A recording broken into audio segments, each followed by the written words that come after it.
Hello दोस्तों, आज से हम स्टार्ट करें हिंदी के चैप्टर्स की इम्पोर्टेंट क्वेश्चंस की सीरीज़। आइए स्टार्ट करते हैं भरत राम के प्रेम से। आप देख रहे हैं एज एजुकेशन वर्ल्ड और मैं हूं आपका दोस्त अनुज। भरत राम का प्रेम स्टार्ट करते हैं। हारहु खेल जिता वही मोही भरत के इस कथन का क्या आशय है। यह पंक्ति भरत जी ने श्री राम के चरित्र के सकारात्मक पक्ष को उजागर करते हुए कही है कि उनके सकारात्मक अच्छे पक्ष को उजागर करते हुए कही है। इसका आशय है कि श्री राम खेल खेलते समय भरत को जिताने हेतु जानबूझकर हार जाते थे। वह क्या करते थे कि भरत जीत जाए इसलिए वह जानबूझकर हार जाते थे। भरत जी कहते हैं कि भगवान राम बड़े ही दयालु और स्नेही प्रकृति के भाई थे। राम कैसे भाई थे? दयालु भाई थे। वह खेल में अपने छोटे भाई भरत से इसलिए हार जाते थे ताकि उसे किसी भी प्रकार का कष्ट ना हो और वह पूरे उत्साह के साथ खेल खेलता रहे। राम जी इसलिए हार जाते हैं ताकि भरत जी पूरे उत्साह के साथ खेल खेलें और उन्हें कोई भी प्रकार का कष्ट ना हो। उनके इस व्यवहार के कारण भरत जी की सदैव जीत होती थी। इस तरह भरत जी अपने भाई की प्रशंसा करते हैं तो दूसरी तरफ इसके भाई के प्रति असीम श्रद्धा और कृतज्ञता का भाव भी उजागर होता है। इससे क्या जो ये बात बताते हैं इससे उनका भरत जी जो है वो अपनी कृतज्ञता को और श्रद्धा को राम जी के प्रति दिखाते हैं। क्वेश्चन है, मैं जानू निज नाथ सुबाहु में राम ने स्वभाव की किन विशेषताओं की ओर संकेत किया है। जो ये लाइन है, मैं जानू निज नाथ सुबाहु, इसमें राम जी के किस विशेषताओं के बारे में बात की गई है उसके बारे में चर्चा करेंगे। तो पहली विशेषता है, राम दयालु और स्नेही व्यक्ति हैं। राम दयालु और स्नेही व्यक्ति हैं। उन्हें बाल कला में ही भरत पर स्नेह और दया की वर्षा की है। उन्होंने बचपन में ही है ना भरत पर दया की वो किया वर्षा किया, दया और स्नेह की वर्षा किया। भरत राम के प्रिय अनुज थे कि बहुत प्यारे छोटे भाई थे। उन्होंने सदैव भरत के हित के लिए कार्य किया है। उन्होंने भरत के हित के लिए ही कार्य किया है। वे खेल में भी कभी अपने अनुज भरत के प्रति अप्रसन्न नहीं दिखते थे। वे सदैव उन्हें प्रसन्न रखने का प्रयास करते थे कि वे कभी भी अपने छोटे भाई अनुज को भरत को कभी भी अप्रसन्न नहीं होने देते थे। वे सदा उन्हें प्रसन्न रखने की कोशिश रखते थे। वे अपराधी पर क्रोध नहीं करते थे और वह क्या करते थे? अपराधी पर कभी क्रोध नहीं करते थे। नेक्स्ट क्वेश्चन है, राम के प्रति अपने श्रद्धा भाव को भरत किस प्रकार प्रकट करते हैं, स्पष्ट कीजिए। अब भरत जो है वो अपने श्रद्धा भाव को कैसे दिखाते हैं राम के प्रति, तो वो बताते हैं। भरत अपने बड़े भाई राम से बहुत स्नेह करते हैं।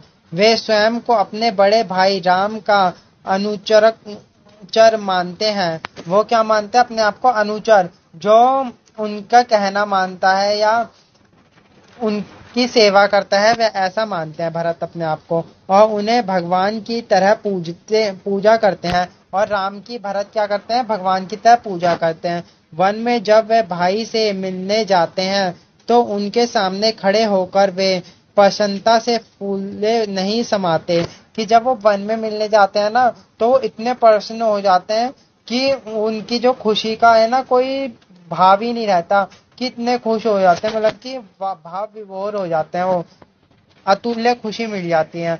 अपने भाई से मिलना होने पर उनकी आंखों से आंसू की जल धारा प्रवाहित होने लगती है। जैसे ही वो भाई से मिलते हैं वैसे ही उनके आंखों से आंसू की जलधारा प्रवाहित, मतलब जल आंखों से आंसू निकलने लगते हैं।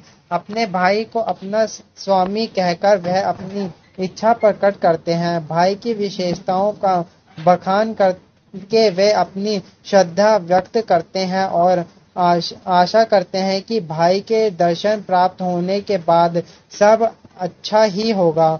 तो वो आशा भी करते हैं कि अब मैंने अपने भाई का दर्शन कर लिया, अब जो भी होगा सब अच्छा होगा। अपने वनवासी भाई की दशा देखकर वह दुखी और उठते हैं और स्वयं को उनका कारण मानते हैं कि जब वो देखते हैं कि उनकी वजह से उनके भाई बन गए हैं तो स्वयं ही दुखी होने लगते हैं। उनका मन दुखी होता है।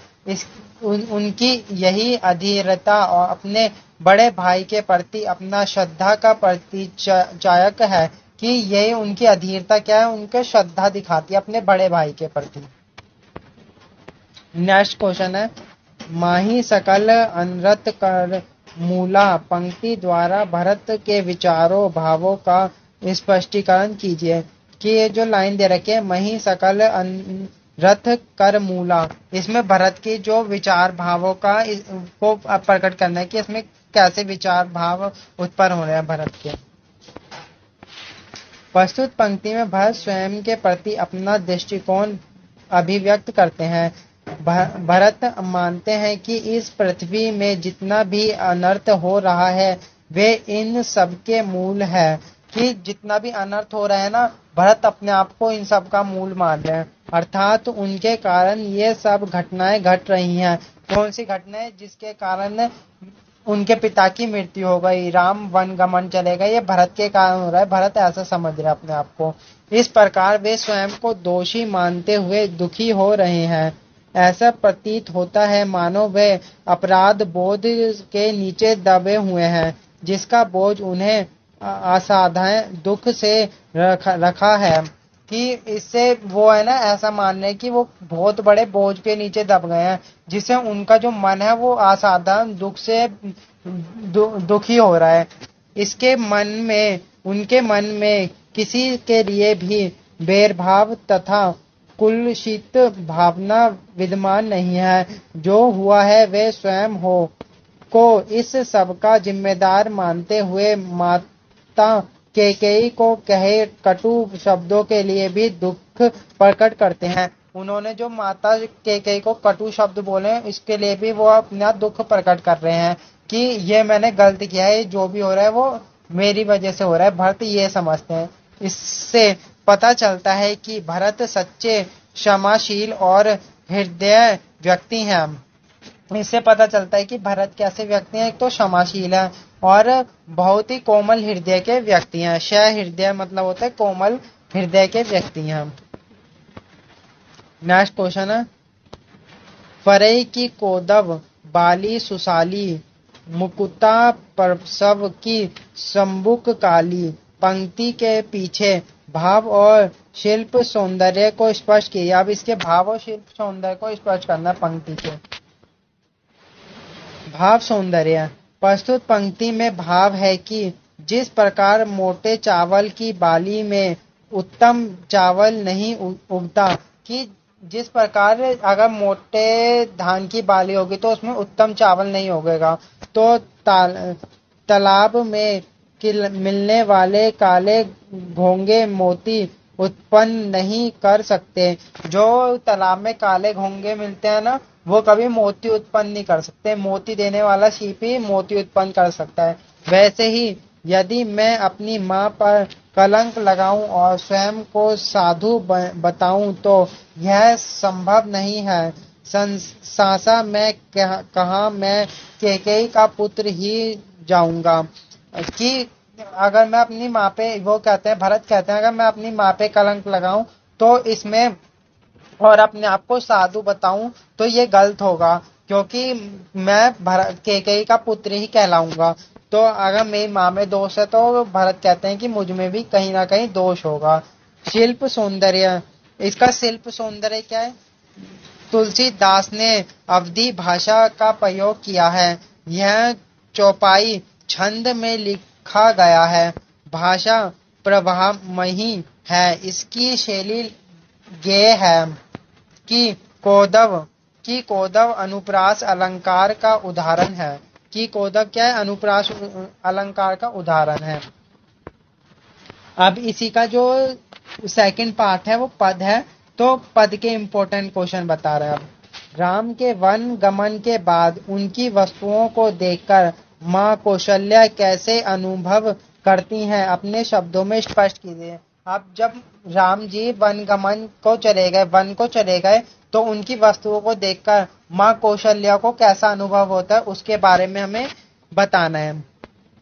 राम के वन गमन जाने के बाद माँ उनकी वस्तुएं देखकर भाव विभोर हो जाती हैं कि वो दुखी सी हो जाती हैं। उनका स्नेह आंसुओं के रूप में आंखों से छलक पड़ता है कि वो उनके स्नेह ना आंखों से छलक पड़ता है उनकी वस्तुओं को देखकर। उन्हें राजभवन में तथा राम के भवन में राम ही दिखाई देते हैं। उनकी आंखें हर स्थान पर राम को देखती हैं और जब उन्हें इस बात का स्मरण आता है कि राम उनके पास नहीं है, वह 14 वर्ष के लिए उनसे दूर चले गए हैं, तो वे चित्र के समान चकित और स्तंभ रह जाती हैं। वे एकदम स्तंभ रह जाते, खड़ी की खड़ी रह जाती हैं कि वो उनको जब याद आता है ना, भगवान श्री राम तो मेरे पास है ही नहीं, वो तो 14 वर्ष के लिए वनवास को चले गए। तो उनका मन और दुखी हो जाता है इसको याद करके। राम से जुड़ी वस्तुओं को नेत्रों से लगा लेती हैं।